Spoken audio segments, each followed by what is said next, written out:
నమస్తే. హిందూ మత విశ్వాసాల ప్రకారం మరణం అంటే కేవలం శరీర వినాశనం మాత్రమే. ఆత్మ అమరమైనది. ఈ భూలోక వాసాన్ని ముగించి తెలియని లోకాల వైపు పయనిస్తున్న ఆత్మకు బంగారం ఒక దైవిక కవచంలా పనిచేస్తుంది అని నమ్ముతారు.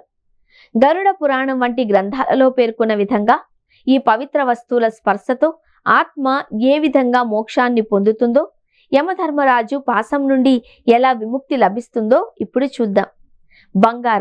బంగారాన్ని అత్యంత పవిత్రమైన లోహంగా, అగ్నిదేవుని స్వరూపంగా భావిస్తారు. నోటిలో బంగారాన్ని ఉంచడం వల్ల ఆత్మకు ఆధ్యాత్మిక శుద్ధి కలుగుతుంది అని, ఇది పరలోక ప్రయాణంలో ఆత్మకు మార్గదర్శిగా నిలుస్తుంది అని నమ్మకం. బంగారం దైవిక అంశం కాబట్టి అది ఆత్మను ఉన్నత లోకాలకు తీసుకువెళుతుంది అని పెద్దలు చెబుతారు. గంగాజలం. స్వర్గం నుండి భువికి దిగి వచ్చిన గంగా నది అత్యంత పావనమైనది. మరణానంతరం గంగాజలం నోటిలో పడడం వల్ల జీవించి ఉన్నప్పుడు చేసిన పాపాలన్నీ తొలగిపోతాయని, ఆత్మ ఎటువంటి ఆటంకం లేకుండా శరీరాన్ని విడిచిపెడుతుంది అని విశ్వాసం.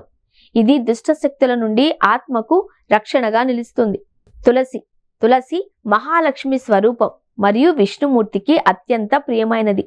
మరణించిన వారి నోటిలో తులసి ఆకును ఉంచడం వల్ల వారికి యముడి శిక్షల నుండి విముక్తి కలిగి నేరుగా వైకుంఠ ప్రాప్తి కలుగుతుంది అని గరుడ పురాణం చెబుతోంది. మానసిక సంతృప్తి. ఈ ఆచారాలను పద్ధతి ప్రకారం నిర్వహించడం వలన మరణించిన వ్యక్తి కుటుంబ సభ్యులకు ఒక రకమైన మానసిక ప్రశాంతత లభిస్తుంది. తమ ప్రియతమ వ్యక్తులకు తాము చేయగలిగిన చివరి పవిత్ర సేవ ఇదేనని వారు భావిస్తారు.